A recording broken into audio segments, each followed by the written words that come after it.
किसी जंगल में कालू कौवा और चिड़िया रहते थे। चिड़िया बहुत ही बुद्धिमान थी। वो हर काम समय पर करती और साथ ही साथ दूसरे पक्षियों की मदद भी करती। दूसरी तरफ गोरी और कालू एक नंबर के आलसी थे। वो हमेशा दूसरे पक्षियों को उल्लू बनाने के बारे में सोचते और तो और भोजन भी वो दूसरे पक्षियों का चुरा कर ही खाते।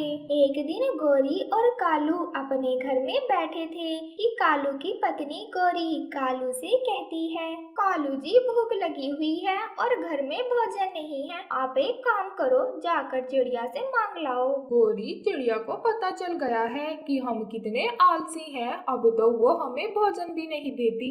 कालू मेरे पास एक आइडिया है, तुम जाकर चिड़िया से कहना कि हमारे घर में एक सांप आया है। वो बोल रहा है कि वो हमें खा जाएगा। अगर हम उसे हमारी जगह पर कुछ खाने के लिए दे दें तो वो हमें छोड़ देगा। वाह गोरी, क्या आइडिया है। ऐसे तो चिड़िया दोबारा उल्लू बन जाएगी। फिर कालू कौवा चिड़िया के घर की तरफ जाता है और जाकर चिड़िया का दरवाजा बजाता है। कौन है? चिड़िया बहन, मैं हूँ कालू कौवा, प्लीज जल्दी से दरवाजा खोलो। फिर चिड़िया दरवाजा खोल देती है। क्या हुआ कालू भैया, क्यों इतना घबराए हुए हो? रानो बहन, हमारे घर में एक खतरनाक सांप घुस गया है, वो हमें खाने ही वाला था। मैंने उसकी विनती की, तब उसने मुझे कहा कि अगर हम उसे हमारे बदले कुछ खाने के लिए दे दें तो वो हमें छोड़ देगा। परंतु रानो बहन, हमारे घर पर कुछ भी नहीं है खाने वाला, प्लीज अब आप कुछ न कुछ दे दें खाने वाला, जो मैं ले जाकर उस सांप को दे दूं, तभी वो खतरनाक सांप हमारा पीछा छोड़ेगा। रुको कालू भैया, मैं आपको कुछ दाने देती हूँ। फिर रानो चिड़िया कालू कौवे को कुछ दाने दे देती है। कालू भैया जल्दी जाएं घर पर, ऐसा ना हो कहीं वो खतरनाक सांप गोरी बहन को ही खा ले। रानो बहन, आपका धन्यवाद, आपने हमारी जान बचा ली। फिर कालू कौवा दाने लेकर तुरंत वहाँ से चला जाता है। कालू जी देखा कैसे बुद्धू बनाया चिड़िया का। गोरी, वो चिड़िया तो मेरी बातों में तुरंत आ गई और उसने मुझे भोजन भी दिया और ये भी कहा जल्दी जल्दी जाओ, कहीं ऐसा ना हो कि गोरी को ही वो सांप खा जाए। कालू कितनी बुद्धू है वो चिड़िया, हमेशा पागल बन जाती है। मम्मा मम्मा, क्या सच में कालू अंकल के घर पर सांप आया था? नहीं कुकू बेटा, कालू झूठ बोल रहा था। परंतु मम्मा, आपने तो सांप का नाम सुनकर कालू अंकल को भोजन भी दे दिया था। कुकू, मैं सब जानती हूँ कालू के बारे में, मैंने सोचा वो शर्मिंदा ना हो, इसीलिए मैंने उसे भोजन दे दिया। अगली सुबह तोता चिड़िया के पास आता है। रानो बहन, मैं दूसरे जंगल से आ रहा हूँ, वहाँ पर बरसात शुरू हो गई है और रास्ते में मुझे बादल मिले थे।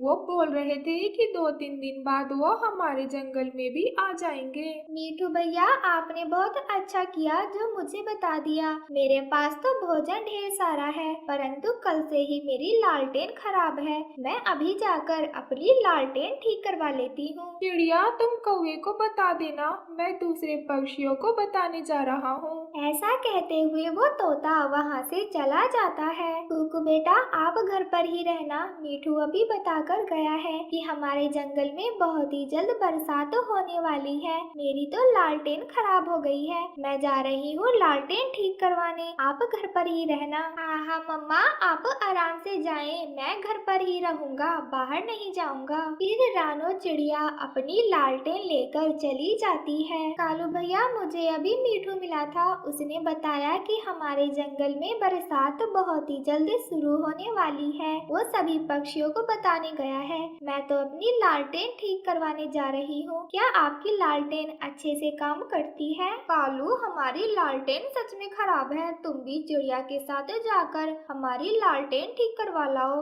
गोरी, मैं नहीं जाऊंगा लालटेन ठीक करवाने, मुझे तो अभी और सोना है। अच्छा, तो मैं अब चलती हूँ। आप दोनों ने तो आपस में ही लड़ाई शुरू कर दी। फिर रानो चिड़िया अपनी लालटेन लेकर वहाँ से चली जाती है। उल्लू भैया, मेरी लालटेन खराब हो गई है। जब मैं इसे जलाती हूँ तो थोड़ी देर बाद ही ये बंद हो जाती है। चिड़िया, मेरी फीस तो लाई हो ना।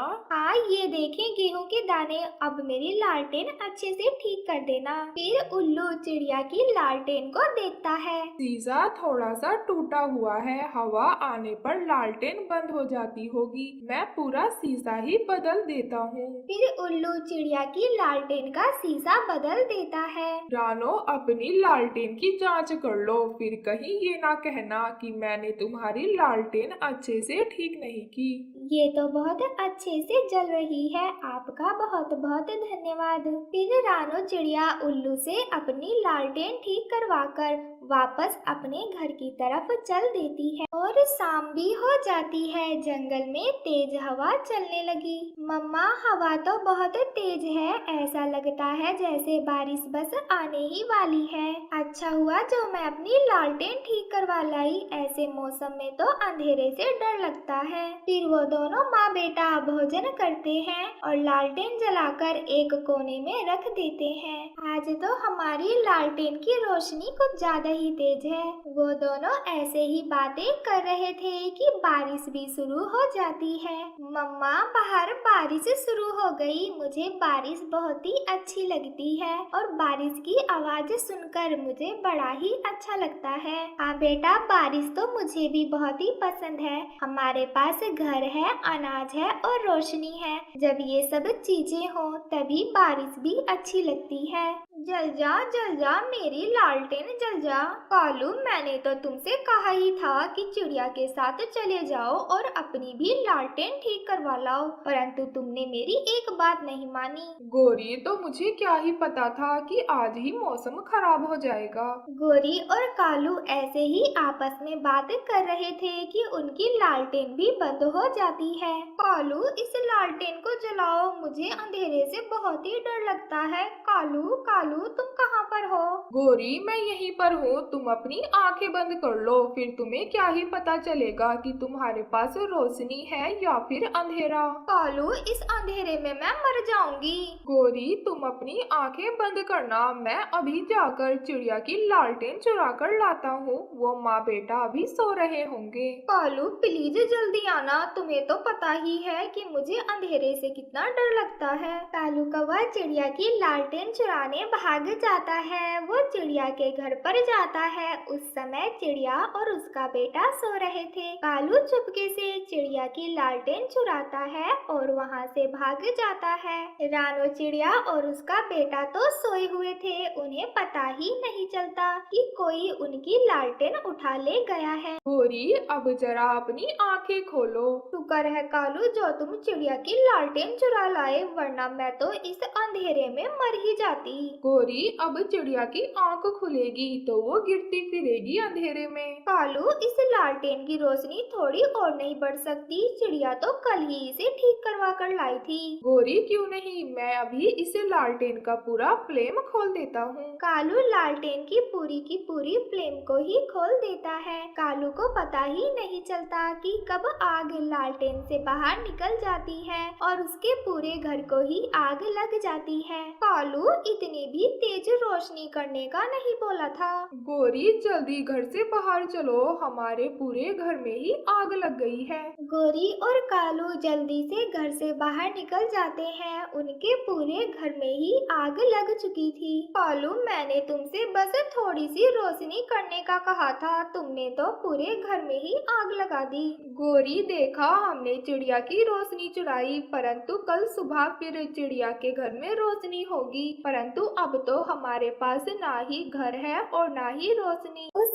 जंगल में एक जादुई चूड़ियों का पेड़ था। पेड़ पर रंग बिरंगी चूड़ियाँ लगी हुई थी। जिस भी चिड़िया पक्षी को चूड़ियों की जरूरत पड़ती वो उस पेड़ से मांग लेती। चूड़ियों का वो जादुई पेड़ बहुत ही दयालु था।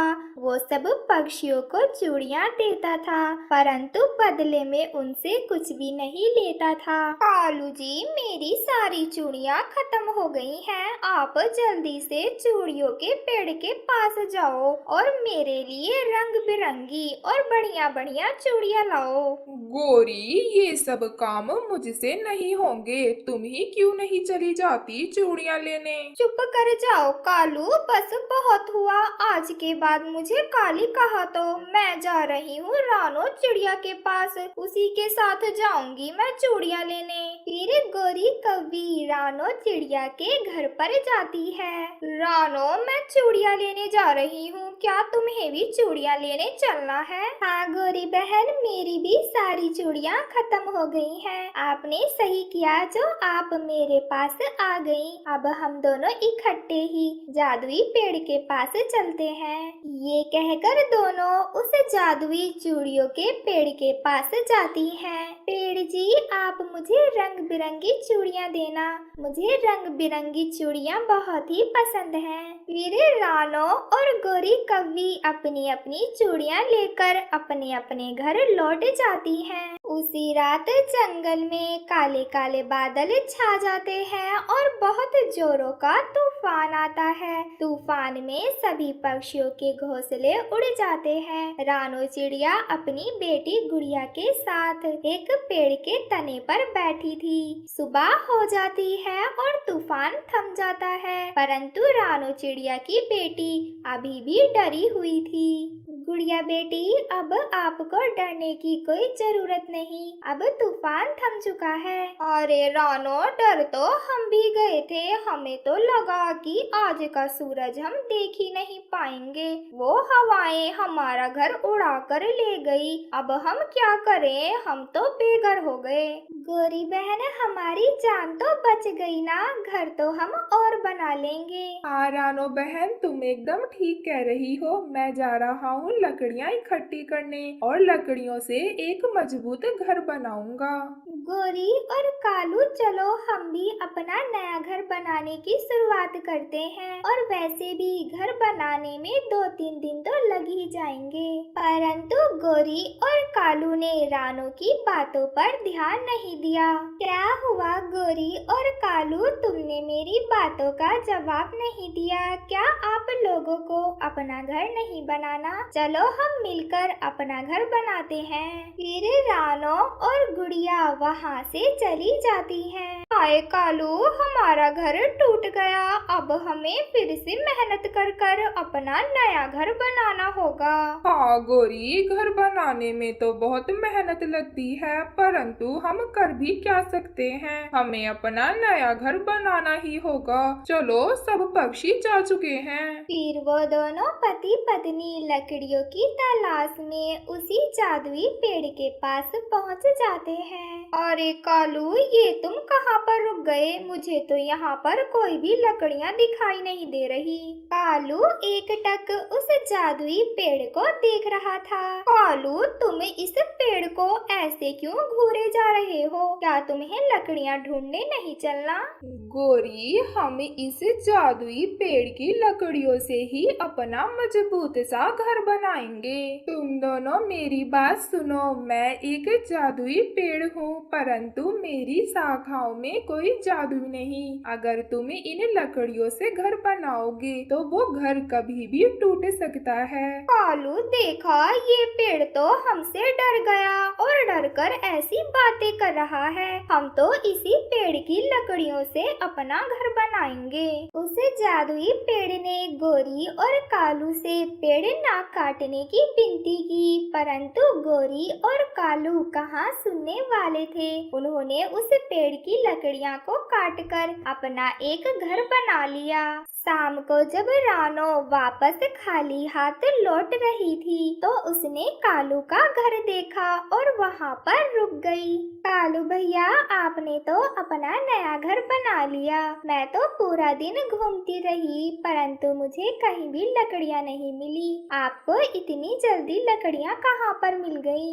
रानो, तुम तो पागल हो, हमें तो लकड़ियाँ पास में ही मिल गई। हमने जादुई पेड़ की शाखाओं को काट तोड़कर अपना घर बना लिया। क्या कहा तुमने? अपना घर जादुई पेड़ की शाखाओं से बनाया है? गोरी, तुम्हें उस पेड़ ने कितनी बार सुंदर सुंदर चूड़ियाँ दी हैं। क्या तुम ये बात भूल गई? रानो, हमने अपना घर जादुई लकड़ियों से बनाया है। हमारा घर बहुत ही मजबूत है। तुम अपना देख लो। चलो भागो यहाँ से। रानो चिड़िया अपनी और अपनी बेटी की जान बचाते हुए उस जादुई पेड़ के पास पहुँचती है। रानो चिड़िया, तुम इतनी तेज बारिश में अपनी बेटी को लेकर कहाँ पर जा रही हो? चलो जाओ, अपने घर पर जाओ। पेड़ भैया, हमारा घर नहीं है। पिछले तूफान में ही मेरा घर टूट गया और मैं अभी तक अपना घर ना बना पाई। मैं अपनी बेटी को लेकर कहाँ पर जाऊँ?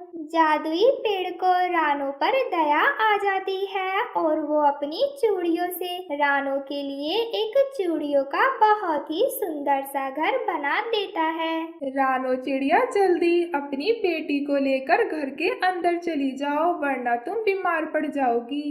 फिर रानो चिड़िया अपनी बेटी गुड़िया के साथ घर के अंदर चली जाती है और तेज बारिश और तूफान के कारण कालू और गोरी का घर टूट जाता है और उन्हें अपने किए की सजा मिल जाती है। जंगल में बरसात का मौसम चल रहा था। चिड़िया और उसके बच्चे बारिश का आनंद ले रहे थे। मम्मा, ये बारिश कितनी अच्छी होती है ना? नहीं नहीं, ये बारिश बिल्कुल भी अच्छी नहीं होती। मुझे तो बारिश बिल्कुल भी पसंद नहीं। अरे नहीं बच्चों, ये बारिश बहुत ही अच्छी होती है। अगर ये बारिश नहीं होगी तो हमें पीने के लिए पानी कहाँ से मिलेगा? और बच्चों, पानी तो हमारे लिए और पेड़ों के लिए, दोनों के लिए बहुत ही जरूरी होता है। नहीं मम्मा, इस बारिश की वजह से तो हर जगह किचकिच होती है। हमारा तो खाना खाने का भी मन नहीं करता। हाँ, तुमने एकदम सही कहा।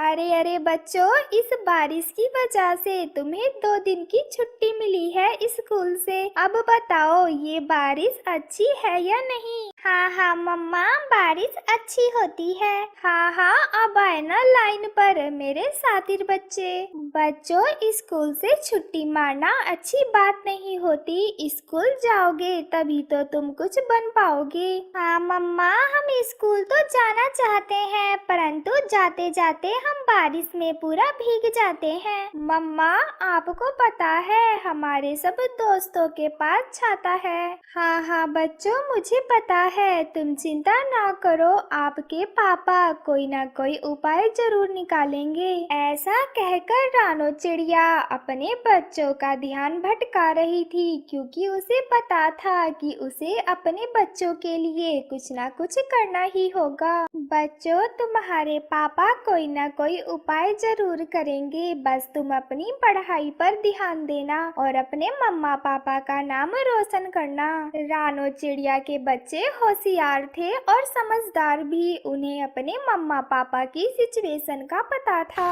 तभी रानो चिड़िया का पति टोना चिड़ा भी घर पर आ जाता है। आज टोना चिड़े को घर आते आते काफी देर हो गई थी। आज भी टोना के हाथ खाली थे। रानो ने उत्सुकता के साथ टोना की तरफ देखा और वो सब समझ गई। अजी, आप आ गए। अगर आपको आने में थोड़ी देर और हो जाती तो बच्चे तो बिना खाना खाए ही सो जाते। हाँ रानो, आज मुझे अनाज की खोज में काफी दूर तक जाना पड़ा। बीच रास्ते में मुझे शिकारी पक्षी मिल गए थे, इसीलिए आने में थोड़ी देर हो गई।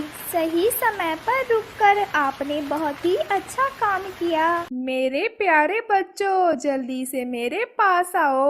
इतना सुनकर बच्चे दौड़कर अपने पिता के पास चले गए। पापा पापा, आप आ गए। दोनों अपने पिता के गले लग गए। आखिर वो अपने पिता के लाडले जो थे। पापा, हम कब से आपका इंतजार कर रहे थे। हाँ मेरे बच्चों, परंतु मैं अब आ गया हूँ ना। लो, ये अनाज खा लो। फिर क्या था, बच्चे तो अनाज पर टूट पड़े।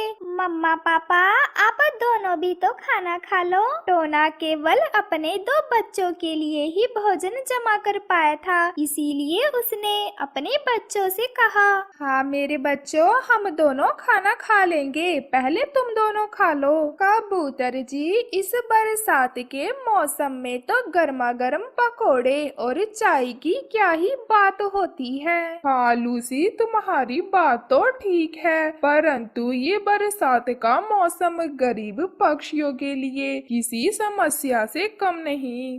मीठू जी, ये ले छाता और बाजार जाएं और वहाँ से बेसन लेकर आएं। मैं गर्मा गर्म पकौड़े तल दूं। हरियाली, तुम थोड़ी देर रुको, मैं यूं गया और यूं आया।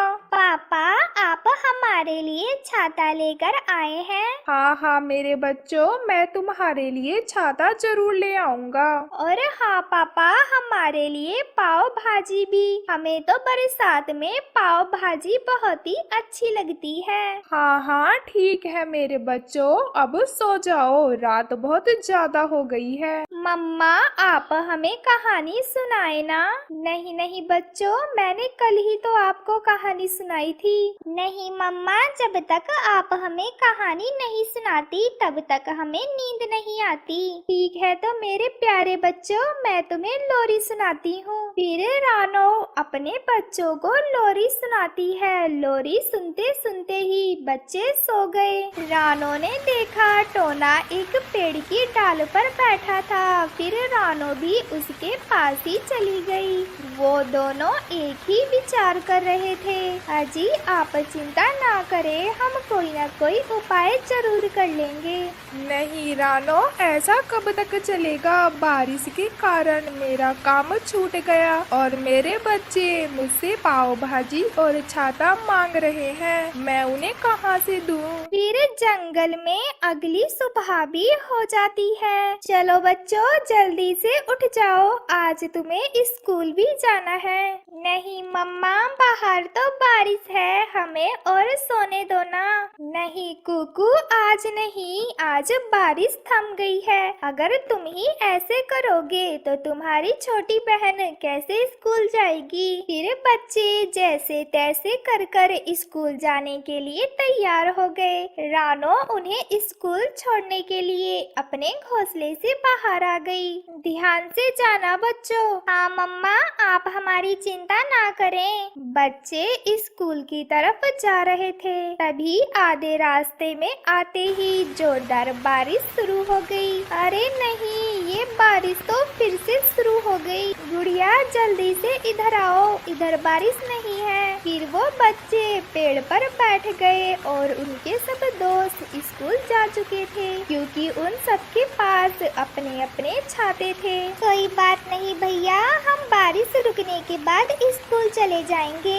हाँ गुड़िया, तुम्हारी बात तो ठीक है, परंतु अगर हम देर से गए तो गोरी मैम हमें बहुत ही डांटेंगी। थोड़ी देर बाद बारिश थोड़ी कम हो गई और वो दोनों स्कूल की तरफ चल पड़े। और जब वो स्कूल पहुँचे तो वो दोनों पूरे ही भीग चुके थे। गोरी उस स्कूल की टीचर थी। आ गए तुम दोनों, चलो बच्चों, तालियां बजाकर इन दोनों का स्वागत करो। सारे बच्चे उनकी तरफ देखकर हंस रहे थे। मैंने तुम दोनों को कितनी बार कहा है कि भीगकर स्कूल ना आया करो, पर टीचर, पर कुछ नहीं, वहीं पर बैठ जाओ और जो मैं पढ़ाती हूँ उसे ध्यान से सुनो। गुड़िया और कुकू क्लासरूम के बाहर से ही सब कुछ देखकर अपनी पढ़ाई कर रहे थे। कालू मेरे दोस्त, मुझे कुछ पैसों की जरूरत है, मुझे अपने बच्चों के लिए कुछ चीजें खरीदनी है।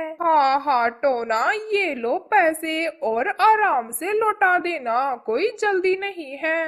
रानो, ये देखो, मैं अपने बच्चों के लिए दो प्यारे प्यारे छाते लेकर आया हूँ और साथ में पाव भाजी बनाने का सामान। अब जल्दी से पाव भाजी बनाकर तैयार कर दो, बच्चे आते ही होंगे। परंतु टोना जी, आपके पास इतने सारे पैसे कहाँ से आए? रानो, तुम उसकी चिंता ना करो, मैंने ये पैसे कालू से उधार मांगे हैं, काम मिलते ही मैं उसके पैसे उसे वापस कर दूंगा। कुछ ही देर में रानो चिड़िया पाव भाजी भी बनाकर तैयार कर लेती है। बच्चों, ये लो अपना अपना छाता और साथ में अपना फेवरेट पाव भाजी भी। थैंक यू मम्मा पापा।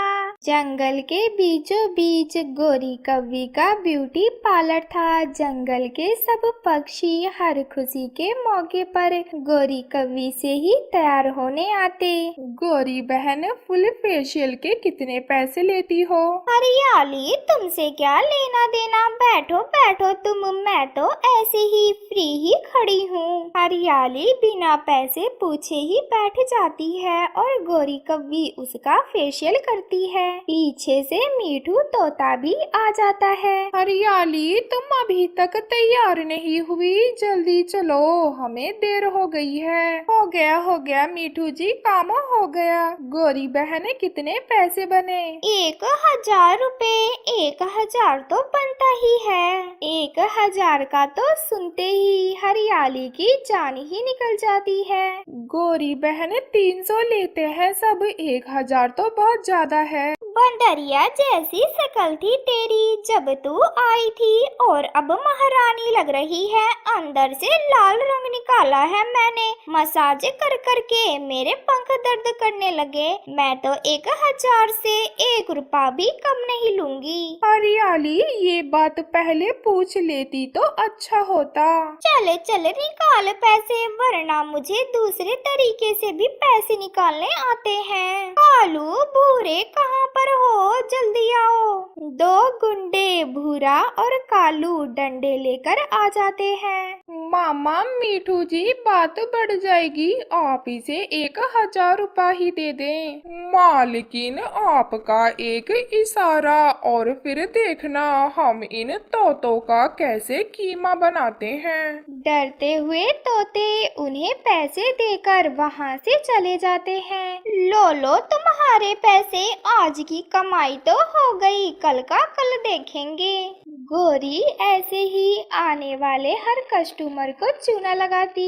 कबूतरी के भाई की शादी थी, वो अपने पति से कहती है, कबूतर जी, मुझे गोरी कव्वी के ब्यूटी पार्लर पर छोड़ आए, मुझे तैयार होना है। लूसी, तुम तो ऐसे ही सुंदर लग रही हो। शादी के मौके पर सब तैयार होते हैं, मेरे पास पैसे हैं, आप चिंता ना करें। फिर कबूतरी अपने पति के साथ गोरी कव्वी के ब्यूटी पार्लर पर जाती है। बताओ बताओ लूसी, तुम्हें कैसा लुक चाहिए? गोरी बहन, आप मेरी लुक थोड़ी नेचुरल ही रखना। फिर गोरी कव्वी सारी 2 नंबर की क्रीमें लगा लगा कर लूसी कबूतरी का मेकअप करती है। थोड़ी देर बाद कबूतर अपनी पत्नी को लेने आता है। हो गई हो तैयार लूसी? कबूतर जी, मुझे मेरा चेहरा कुछ काला काला लग रहा है, क्या आपको भी ऐसा ही लग रहा है? वैसे लूसी, तुम इस मेकअप से पहले ही अच्छी लग रही थी, इसने तो तुम्हारा सारा चेहरा ही बेकार कर दिया है। जल्दी जल्दी पैसे दो और चलते बनो यहाँ से, ज्यादा बातें करने की जरूरत नहीं है। कालू और भूरा जल्दी यहाँ पर आओ। कालू और भूरा तो डंडे लेकर तैयार ही बैठे थे।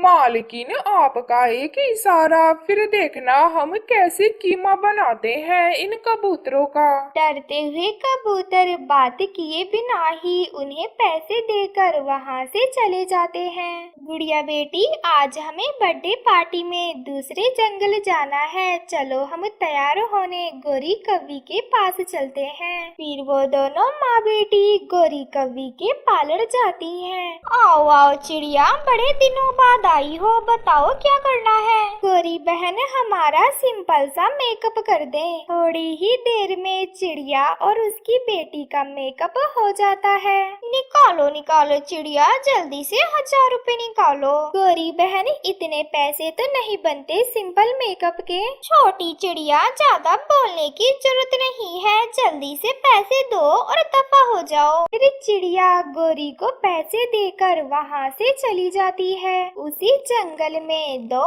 माँ बेटी चील रहती। बेटी, मेरे मुंह में अब बस 2 ही दांत रह गए हैं, मैं चाहती हूँ इन दो दांतों के टूटने से पहले ही मैं एक बार मांस खा लूं। माँ, मैं क्या करूं? मैं बहुत दिनों से कोशिश कर रही हूँ कि कोई पक्षी मेरे जाल में फंस जाए, मगर पक्षी अब बहुत सयाने हो गए हैं। बेटी, तुम घर में ही रहो, मैं जाती हूँ जंगल, शायद कोई पागल सा पक्षी मेरे जाल में फंस ही जाए। फिर वो चील जंगल की तरफ जाती है। बेटी चिड़िया, मेरी बात सुनो। ना चील, तुम मुझे खा जाओगी। देखो देखो चिड़िया, मेरे मुंह में तो दांत ही नहीं है। अच्छा बताएं, क्या बात है? मेरी बेटी की शादी है, क्या तुम मेरी बेटी की शादी में डांस करके हमारी खुशियाँ बढ़ाओगी? नहीं नहीं, मुझे डांस करना नहीं आता, आप किसी और को ले जाएं। चील जैसे ही थोड़ी आगे बढ़ती है, उसे एक तोता अमरूद खाते दिखता है। तोते तोते,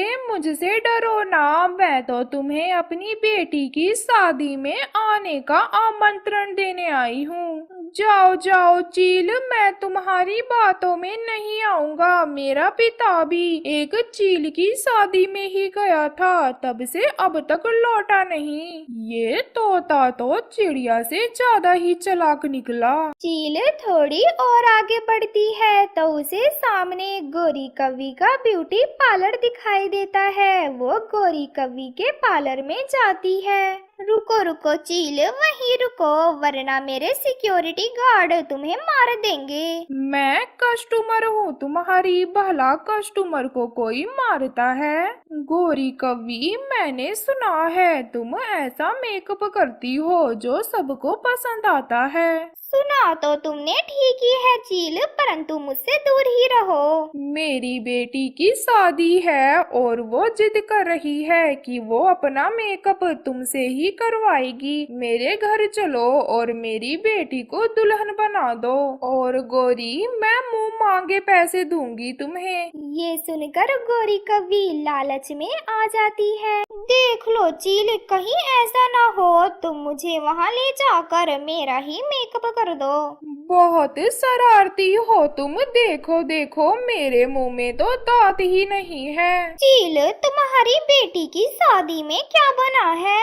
लड्डू, बेसन के लड्डू और बिरयानी बनी है। फिर तो बहुत मजा आएगा। मुझे भी, हम दोनों की इच्छाएं पूरी होने वाली है। चील गोरी कौवी को लेकर घर पर पहुंच जाती है। ये है तुम्हारी बेटी जिसका मेकअप करना है। हाँ हाँ, मेरा ही मेकअप करना है। अभी तक कोई तैयारी नहीं की, ये घर तो शादी वाला लग ही नहीं रहा। शादी वाला लगेगा भी कैसे? यहाँ तो किसी की मौत होने वाली है। क्या क्या क्या मतलब? कौन मरने वाला है? तुम मरने वाली हो। चील दी, अपने पीछे तो देखें आप। मौका पाते ही गोरी कौवी वहाँ से भागकर अपनी जान बचा लेती है।